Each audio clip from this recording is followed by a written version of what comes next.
And we are live here on Plus One EXP for another episode of Prestige Class. Prestige Class is a chance for us to just sit down with a designer whose work I love and talk about some aspect of the work that they do, game design in general, and maybe what they're currently working on also too. Today we're going to be talking with Matt Sanders, who is from Sealed Library. Matt and I, I think our first interaction was when we were doing our bearded dadventurer competition this summer. You offered to kick in some digital content, which eventually I should follow up, and we should make sure that Pete and all the hairy beard lords from the UK get their keys for those downloads because I haven't sent them their physical stuff yet, so I don't know that we ever did. But they're great guys. Check out Hairy Bearded Lords if you haven't. And then just have chit-chatted back and forth about different things. I love everything I see come out of Sealed Library. I've hopped in the Discord. But one of the things that you do that I think is absolutely amazing is you've helped develop the Wretched and Alone SRD and a couple other things, which as somebody who wants other people to be able to hack and do things with my games as a conversation I think is super important. I think a lot of people out there don't even know what an SRD is, and then you create great games also. So I'm just looking forward to chatting with you. Why don't you tell people just a little bit about who you are and what you do? Sure, yeah. So my name's Matt. I'm from the UK, but I've lived a few countries around the world. I teach and also I write, specifically focusing on role-playing games and kind of making them more collaborative experiences. I think is probably the core idea of a lot of it, and I think that ties in well to what you're saying about the SRD, like giving people opportunities to be involved in games more collaboratively, to get involved in the design of them. Awesome. And before we get too far in, and we'll talk about that a little bit more, go ahead and give us the elevator pitch for your current Kickstarter project. That way, if somebody isn't sticking around the whole time, they still know about it. We'll come back and talk more about it at the end. Sure thing. I'm pitching to print and kind of improve two games. One that already exists called Have You Heard About the Beast? This is, you sit in the tavern, you hear rumors about a monster, which the players create themselves by sharing and building on each other's rumors. And then it's true. You go and fight that monster. Whether that's something you do as a one-shot, or whether it's something you slot in as a side quest into your kind of existing fantasy campaign. I'm also funding We Sail Beyond, which is a similar core idea, developing kind of rumors, but using that to build a map of kind of a newly discovered or rediscovered place. And those rumors are mostly accurate. The GM gets an accurate version, the players get a rumor-filled version. That's awesome. I love both of those. The games I design oftentimes leave space for players to speak into it. So having systems that they can use to do that, these little mini games that we can say, hey, we're going to take a break between these two sessions and do this, or like just doing it over chat so that when we show up, we're ready to go and ready to roll. I think had just tons of fun and tons of ability to draw players into that world building process more. So I'm super excited about that. I've already backed it for both of them in print because I want to hold them in my grubby mitts. It's a good move. But we'll talk about those a little bit more at the end and kind of what went into the design process for those. Talk to me a little bit, like what got you into tabletop role-playing games and then eventually into design? Tabletop role-playing games. So when I was a kid, one of the things my dad used to do was we used to sell kind of memorabilia fairs, which I guess were like a precursor to what you'd now call like a Comic-Con. So right from a young age, I used to go to these fairs where there'd be like comic books, there'd be games, there'd be all sorts of stuff. So I owned my first D&D book before I was old enough to really understand it because it looked cool. Then kind of I really got back into them in a big way, kind of around when I was 30, after kind of leaving them in my 20s.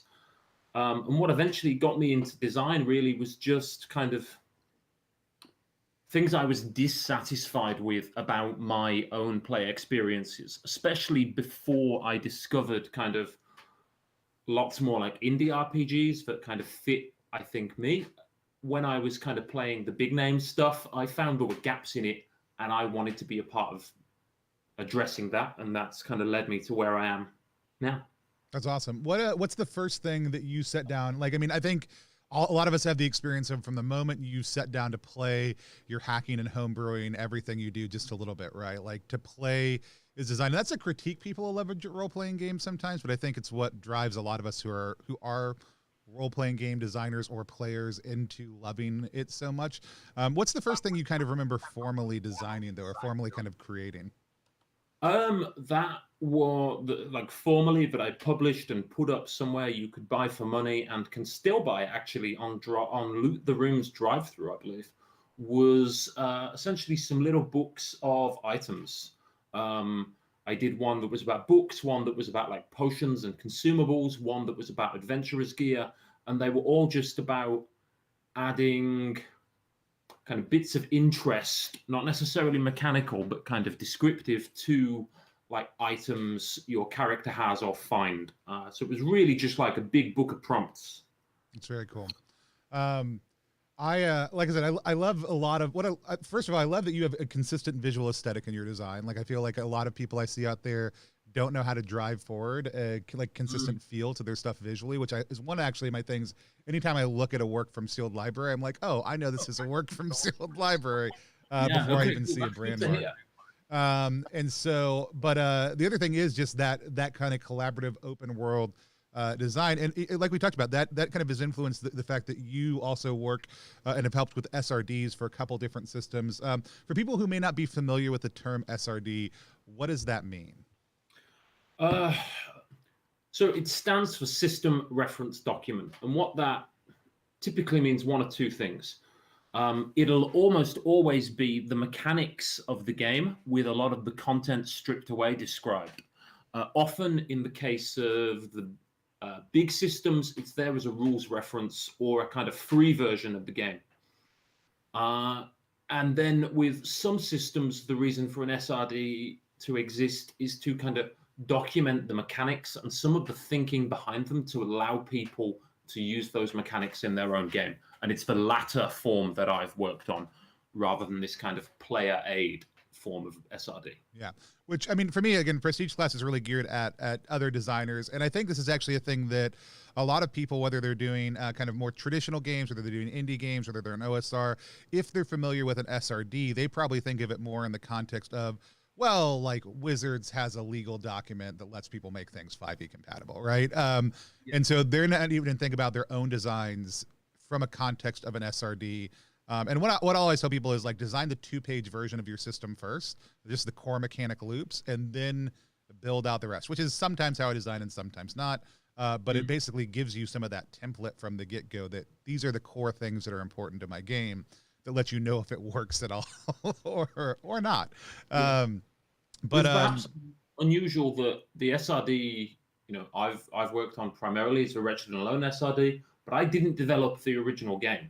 I developed the first game that built on that and used those mechanics and developed the SRD in tandem.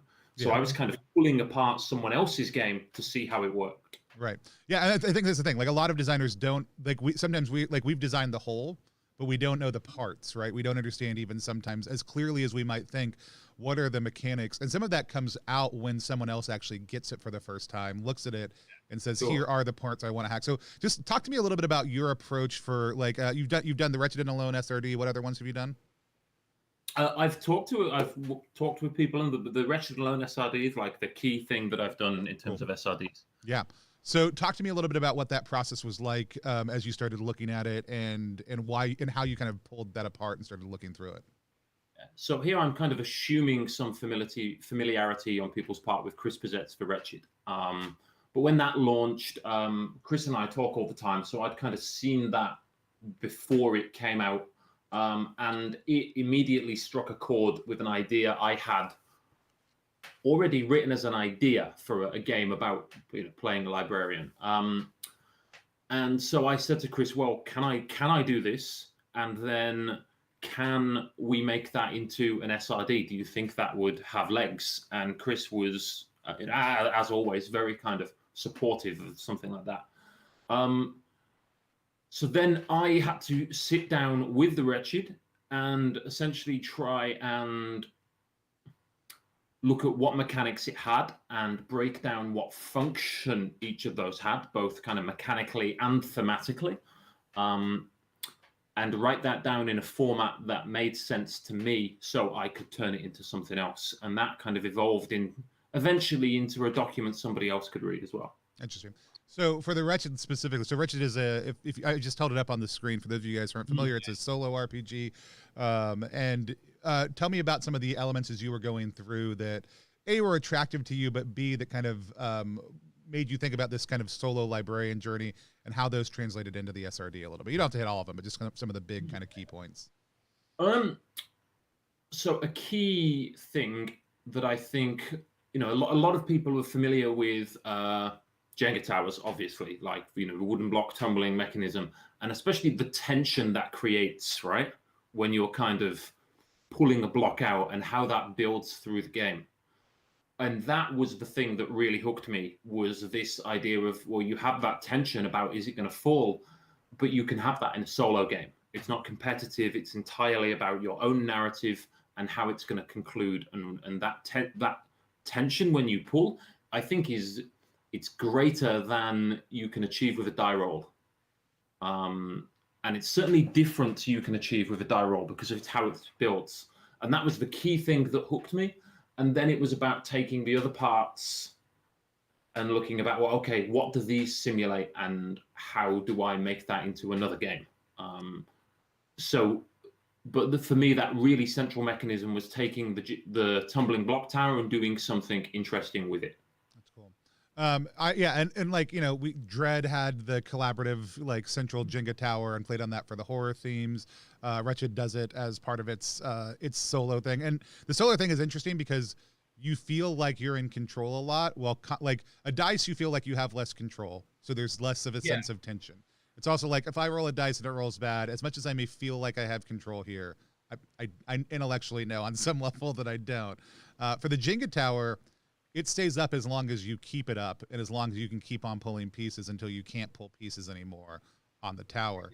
And there's a level of both control and self-awareness there, I think is probably the best term, that I think really contribute phenomenally to that kind of method of play. If you're watching right now, we're talking to Matt Sanders, who is head of Sealed Library, has a Kickstarter game on up right now, the shared world building. Have you heard about the Beast and We Sail Beyond? We're going to talk about that some more towards the end, but right now about system reference documents, or SRDs, and why they're important to game creators, and why you should consider, as you're creating your game, thinking about how you're developing your SRD, what your core mechanics are, and how you can share those with other people. If you want people to hack your game, which I think is the height of flattery, is somebody saying, I love what you made and I want to go do something with it. Hey, Eris, how's it going? Thanks for joining us. If y'all have any questions out there that you want about Matt's work, about SRD, about game design in general, go ahead and toss them into the chat, whatever chat you're watching on. We should be able to get that. We're going to keep on talking about SRD. So you took that and you kind of worked it into this experience of the Sealed Library, this solo RPG. Actually, that is the first time I heard of you was when I backed or bought that project too. So tell us a little bit more about that game and kind of how that Jenga mechanic incarnated in the Sealed Library. Sure. So I started Sealed Library as a kind of an itch name for me to publish under, and the theme of that was really about control over the creation of knowledge. Who gets to curate what is knowledge, what is canon? And that started with shared word building games. But when Chris published The Wretched, an idea I'd had kind of floating about a bit kind of struck me about when a repository of knowledge is in danger, like a library, what is the experience like of trying to save it, and particularly not just trying to save it, but deciding what to save. You cannot possibly save it all, and you've got this immense trove of knowledge to save, and you have to make this pressured, fraught, pained decision about what you want to save and what lengths you will go to save it. And so I wanted a game that was about that. And it rapidly became clear that appealed to book nerds, history nerds, all kinds of people about, what do I get to choose to save when I've got this enormous store of knowledge at my fingertips? You made And every librarian in the world like feel far more powerful than they had ever felt before in yeah, history. exactly. And then the Jenga tower in that, it simulates this kind of uh, to borrow a phrase, these kind of barbarians at the gates. The library is under siege, like you've barricaded the doors and people are trying to break their way in and raise it to the ground. And you are trying to save something before that happens. And that rising sense of tension is that you know the doors will give way eventually, right? Like you're one librarian and there's this horde of soldiers outside who want to burn your building down. The doors are going to go. It's about how long you have to save what you can before they break in. And that, I think, that moment when the doors would the barricade would break and the doors kind of fling open and they come in, that fits really well with that moment of collapse of the tower. Yeah. What the rising tension simulates, the deterioration. Also, I don't know that if I even move, you can see it. I don't know if everybody else can. That's how I store my books. I store them in giant stacks, just on the countertop all over the place. I organize them every once in a while, and then within a week or two, they're back in stacks and various things as I've gone through them. For me, just the visual metaphor of these stacks of knowledge, and then like coming tumbling down, was one of the things I loved about the theme also too, and just the feel of that of your game. What are some other elements from the Wretched SRD that kind of made their way into your game, and how did those kind of grow and change as they went? So I think because I was the first game that used the SRD, and really the SRD and the game kind of came into being together. I kept, I guess, all the core elements of the Wretched. So we use drawing from a deck of cards as a prompt for kind of developing the fiction. And this kind of method for what most solo designers call an oracle is nothing new or radical. I kept the die and the collection of tokens as a kind of method for tracking your progress towards a potentially unattainable goal. And I like the hope you have this card with this little collection of tokens on is this small, insignificant thing next to this kind of huge tower of the danger you're in or the tension that's rising. And then I kept some of how the prompts were arranged because we decided that was fairly core to how the game worked. So that the aces tend to be a kind of moment of respite or recovery. The kings are something bad happening. All four kings collected represents a different way of failing compared to the collapse of the tower. So all the core mechanisms from the Wretched, I think, went into the SRD and into the sealed library. And really, it was just the fiction that was totally different. Yeah, I love it. I've got a kind of couple maybe theoretical questions for you. Let's start with, if somebody's out there thinking like, okay, like I want a system reference document for my game. What would be some of the tips that you would give them on that? Like, do you think it's best to just give it to a friend and say, hey, like pull this apart for me? Or do you think it's good to have maybe some ideas in mind as you're going forward to start building that out? I absolutely think the process of having somebody else review it makes sense, and especially asking some kind of blind questions almost to them. So something I had to go through was, okay, what mechanisms have we got here? What are the actual kind of physical components of the game? And what is the point of them? What do they achieve? What do they do? What feeling do they create? How do we strip the theme of the core game away from that? So I had to, my initial kind of sketch for the SRD was essentially like a mind map of the tower, the tokens, the aces, the kings, the hearts. It was kind of like a pattern finding exercise in the game. And I wrote down what I thought they did, and then I discussed it with Chris. So I think, that process of having someone who didn't design the game involved is essential. If you're designing your own SRD, I'd say do that mind map yourself and then talk to somebody who's played it and see if they agree with your answers. Yeah. Because you might find something you didn't expect. And I also think accept that an SRD is probably going to evolve more than the game. You know, the Wretched and the Sealed Library are both games that I would say are complete. They're not going to change. But the SRD has changed, and it's going to change again. Yeah, because an SRD comes from kind of a coding language that we've pulled over, which means that it's being updated. It's a living document. The expectation that it's a set thing is not necessarily as finite as a lot of people, I think, might assume.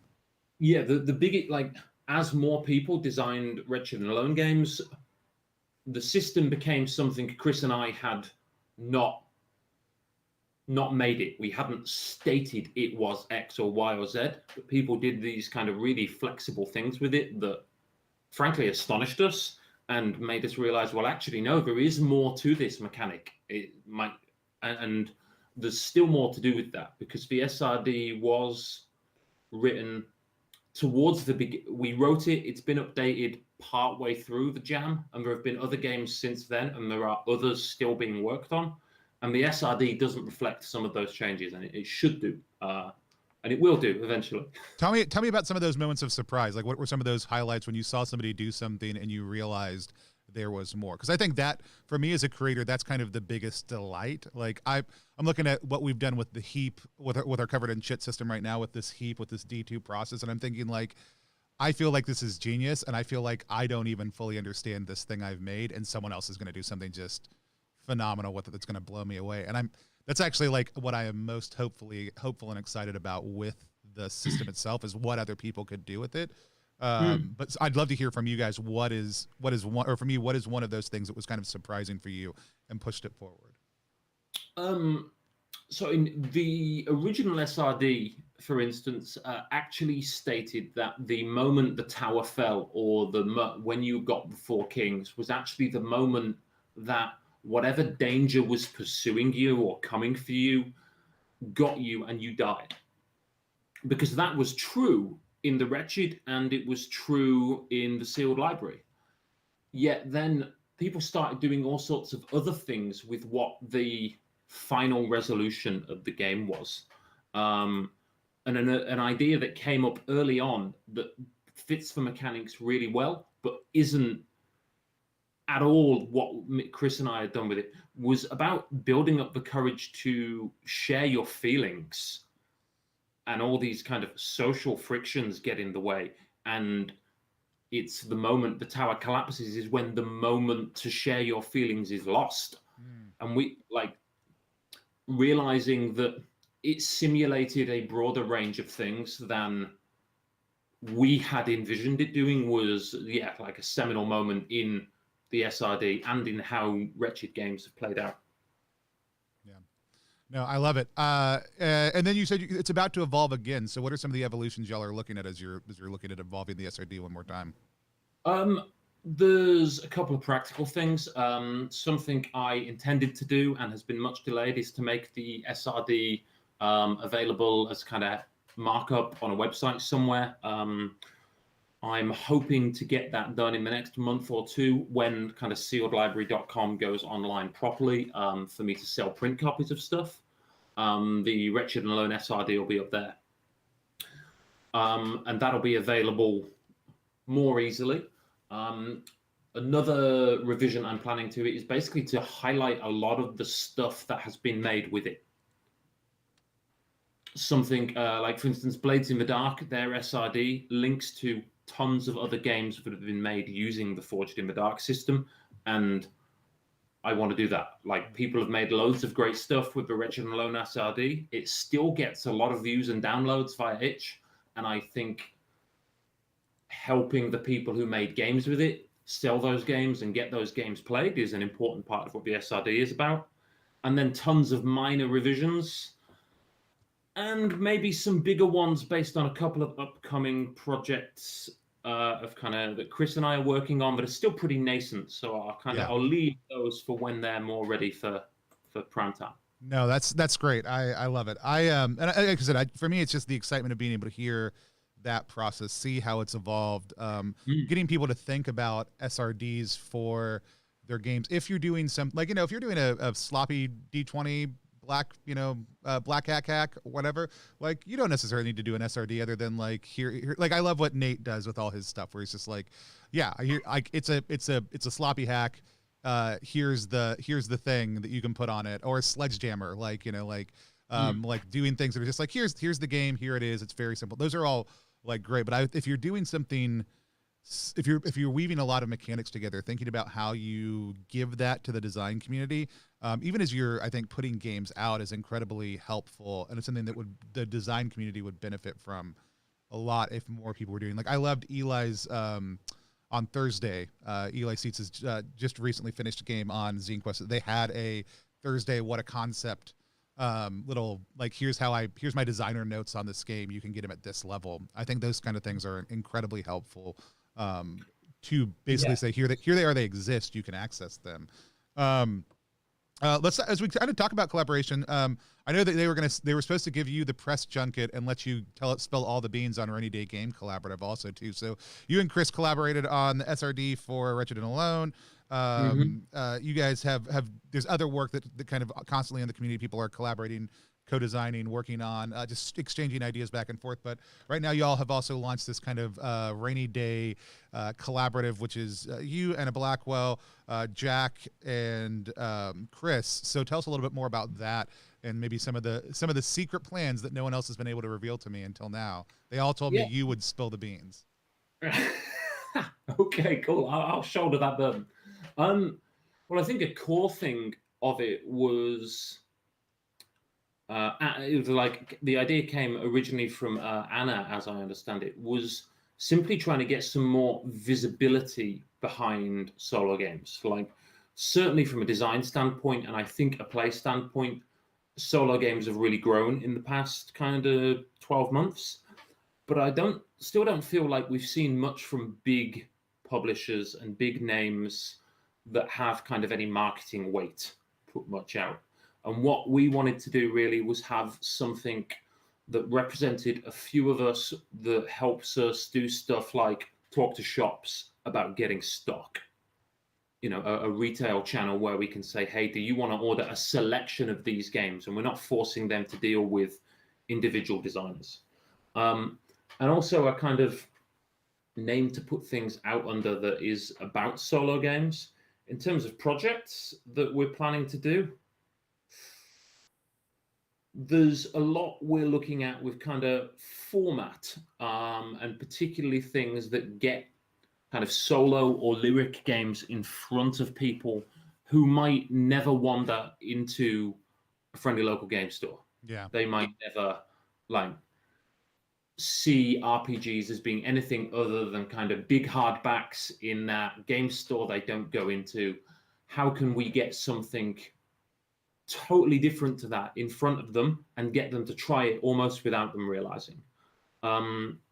Part of that is looking at games in smaller formats, pamphlet games, flyer games, business card games, at the very small end of the scale, and where and how we can get those in front of people. It's awesome. No, I'm super excited about it. It's a bunch of designers that I really love. I guess I don't actually know Jack. I assume that I love Jack. our limited seems cool, right? Our limited interactions are like, hey, my artifact copy envelope showed up, and it definitely had a game in it at one point in time, I'm going to assume, but there is no game inside of it, and there's a giant hole in the side. Oh wow! Okay. And, oh no, Jack immediately was like, I'll get you another one out. Actually, I'm going to send like the super deluxe copies next week. I'll just drop in some extra stuff and shoot it to you. And then that one didn't show up, and so I messaged, like, I was like, hey, it still didn't show up, so he sent me another one. And then both of them showed up on the same day. So apparently just somebody at the post office really wanted to hold on to that. And so we gave one away on the channel instead. Like, we just, we gave one away at the beginning of Zine Quest to say, like, this is a great game. Go check it out. Because I have 2 copies now. If you guys aren't familiar, we're talking about Jack from Mousehole Press. Jack is, looks like going to be 2-time champion of Zine Quest, which is not a competition, but we can all read numbers. And, Yeah, Jack's done very well out of Zine Quest. I think that's Yeah. I think, but like that shows that it can be done, right? Like that shows the people are there with the money to spend for the right thing, right? Which is fantastic. Yeah. Well, and I think a big part of what I love about Jack and what I love about a lot of the people, I mean, all four of you, is actually it's craft. Like that is something that I think a lot of people take, like somebody was mildly, and they said they weren't, but mildly dunking on like paper upgrades as part of Zine Quest, stretch goals. And I was like, don't, let's not crap on that. Like it's, that's great if people are doing better and making better projects. But like, I love that Jack, Ben Lawrence from Through Oltan's Door, some other people would just be like, here's the paper I want to use. Like, I'm super excited about this paper. Let me tell you all about it. Not just it's big, it's thick, but like featuring that as part of your project lets me know that you care about what you're creating. And the artifacts, I'm sure Orbital, I haven't gotten it yet in my hands, but the book that Jack's make are gorgeous. The paper craft that that Anna does through Blackwell Writer stuff is all like very amazing. Like the art is very intentional. Your stuff, like I said, has this consistent visual aesthetic that I love. And then Wretched is a phenomenally gorgeous book, and Loot the Room puts out really great stuff. There's a lot of intentionality to both the design and the physical or presentation elements that I just think a lot of people could learn from. And when I'm getting a solo game, like I want a physical version of it. I'm never going to play a digital version of a solo game unless that's the only form in which it's mediated. And I think everybody in this collaborative has some phenomenal craft work that they've done to present stuff in just a really unique way. And so I love it. Let's talk a little bit more about actually, I do have one question. You mentioned Forged in the Dark, and here's another question I want to ask you. So SRDs or systems as a whole, like, so if you ask, man, I don't think, is it John Harper? Is that the creator of Blades in the Dark? Yeah, John Harper. Yeah. So if you ask John Harper, John will say like, oh yeah, Forged in the Dark is PBTA. If you ask me, I would say it's not. John wins in that argument because it's his game, so whatever. Like, but by the point you've said, oh no, there's a different SRD we would use for things that are Forged in the Dark than necessarily things that are PBTA. To me, it's a sign of a diversion, right? That it may be connected to but different than enough to now say this is a new thing. What do you think? Do you think there's a point, or how would you kind of determine when a game starts being one thing and starts being another? Is that a clear question at all? I don't know. It may not be. What would you say how far can somebody take something in the Wretched and Alone SRD before it's not in the Wretched and Alone SRD? Maybe the fair version of that question. Cool. The SRD has definitely grown in scope because of the things people have done with it and called it a Wretched and Alone game. And I think that's going to go further. There have been and are some kind of more multiplayer games coming out of that. And the SRD does not cover that, but it will. So it's tough. I think if you kind of lose the Jenga tower, maybe that puts it outside the SRD. But then we've always said that's an optional part of playing the game. So maybe it isn't. I think really if you use an SRD and it is the starting point of you designing a game, and that is deliberate and focused, and you want to call the finished product a game that uses that SRD, you can do so. Yeah. No, I think that's why I'm like, I disagree, but if John says that, I'm totally fine with it. Like, that's great. Great. Like, Dungeon World was an iteration on PBTA, certainly. And then John pushed that into Blades in the Dark and added so much new stuff that I feel like that added to it. And I think it's great to honor those roots. And I also kind of love the open source of, yeah, if you tell us this is Wretched and Alone and you can point to the SRD and say, here's why, like, great. Like, exactly. I'd take that. Even if somebody brought out a game that had dice and all sorts of other things, it wasn't really close to most Wretched and Alone games now, but they said, well, this is the document I started with when I designed my game. I'd be like, yeah, cool. It's key in the journey you've taken on designing that game, so it fits under the umbrella.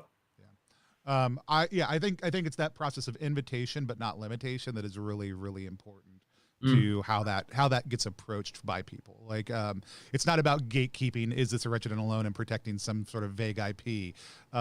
It's about saying, hey, was this an important part of your journey? If so, you're welcome here. Like, let's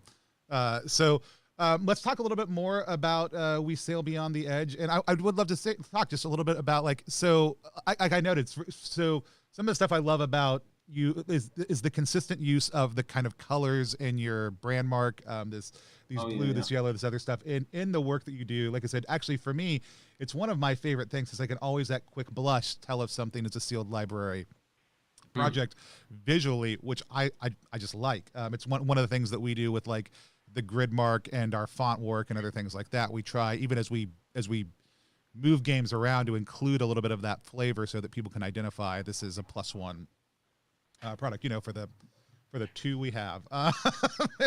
But still, I love what you've done with it. So tell me, let's talk a little bit more about this. Where did Sail Beyond the Edge and Have You Heard About the Beast kind of start for you in the design process? Where did these kind of come from, these desires that you had for this game? So Have You Heard About the Beast was the first thing I put out under the name Sealed Library. And it came out of wanting to move the focus on controlling the game and the world away from the GM. Now, how to put this? So essentially, players get to collaborate all the time. Players get to collaborate onto solutions to problems. And that's creative and it's amazing. And most of the great stories you hear about role-playing games are about solving the problems. And I essentially wanted to try my hand at getting players to also collaboratively create the problems that they then have to go and solve. And essentially, I figured that fits with this kind of classic, we start, you're all sat in a tavern, and some drunken farmer is telling you this story about this beast he saw stealing his cattle one evening. And then others chime in and they add details, possibly ridiculous details, to this story, until at the end you've got this kind of outlandish creature that they have collectively seen. And that's something we're all instantly familiar with, right? We can all picture that. We've perhaps, even done something like that as a way of starting a quest, but the GM just read it out instead of the players doing it. So I wanted to center that process on the players. That was where it came from, on lore creation and encounter creation. How can I make that something the players do? That's cool. I love that. Like, for one of the core elements of Beards and Beyond, our game is motif building, and there's mechanical elements built in to reinforce it. But turning to the players and saying, tell me about, like, this place we've just arrived, this place we're going to, the people here, the things. You tell me something important about them, and that actually becomes thematically and then slightly mechanically significant also too, as we continually touch that point over and over and over again. So for me, like, this type of things, like we've got our first we got our 0 session this weekend, and I kind of want to, like, pull out Have You Heard About the Beast and create something as part of the end of that process to say, like, here's what we're chasing to start off with, like, and we know this thing about it, and you guys have hearing these other rumors. What are they? Seems like a phenomenal way to just start into a thing, or we're gonna do a 0 session. I think I mentioned this to you in a message earlier. These two games together have a strong The Magicians vibe. And if anybody isn't familiar, there's a sci-fi version of the show, which actually does a really cool job of working into the overall universe that the comics and the actual book themselves explore as kind of a multiverse concept. Totally nerd stuff. The books are still far better. You should go read them. Were you familiar with that work at all, The Magicians? And No, I gave it a quick Google. Most of the stuff that came up was the TV show. I think sometimes that's inevitable when a show has been popular, even after a book. But I think, like, I was happy with that. That was a good compliment. Like, it looked like cool stuff, so I was like, great, good. Yeah. I'll take it. Yeah, there's a vaguely Narnia-esque world that turns out to be real, and magic turns out to be real, and these normal people are dealing. I mean, these people who are now magicians are dealing with it. They go to this weird college, but at a different. In one of the later books, they have to go to the edge of the world, and they hear all these rumors and stories about it beforehand, and what's there, or what's known, or what's not. There's a main character in the first book and a half called the Beast that they only have these kind of whispered legends about. And so like there were those two things in tandem were just like, this had some really cool fillery and further was what they would call it, like vibes in world without being either of those things particularly. And so it was just a really kind of cool thing to see them paired together because it's a book series that I love. And I love the TV show also too. So it just seemed really interesting to see those two pieces connected together in this really kind of fantastic way. So you're at $1,900 right now. You're funded. You're almost 4 times funded. What are some of the things that people can expect as that number keeps on ticking up over the next couple of days? Cool. Art and layout, essentially. I'm part-time one-man show. And if I've got more money to put behind a project, that is going on the things that that are not my core skills. That's art and layout. I've learned to do those things, but they're not where I started. So I'll be looking at getting some proper art done for We Sail Beyond. At the moment, it's going to be using a mix of public domain stuff and some of Nate's hex kit tiles, but I'd love to be able to get more proper art done for that, and to hand both projects over to somebody professional to do layout. Those would be, if I hit 1,500, I'll be just about doing that, and every kind of 1,500 pounds, that is. If I get much further beyond that, I'll be getting much more comfortably able to do that. That's the big thing. And you are 100 pounds away, which means you're like $120 away from that. That's or like something like that right now. Six pledges for both print designs would get me there. Yeah. That'd do it. No, we've already backed it. I'm trying to think if I covered it on stream yet. If not, I'll go ahead and toss it in the mix today also too, just as a way to talk to people about this conversation that we had, but also to get it out there one more time, because I think it's a phenomenal project. I love the work that you've done. I've been able to watch it grow and to be able to collaborate with you on other occasions. We can talk about this a little bit when we're not on air also too, but I would love to shoot you over Beards and Beyond and have you take a look at it from an SRD perspective, because I'd love to see people hacking that system. I love what I do with the skills and the motif elements, but and the same thing potentially with what you call it, that game we're working on right now, which people should go check out. Repugnant. I know what my own game is called, I promise. Repugnant RPG. Go to ttrpg.link/grossrpg.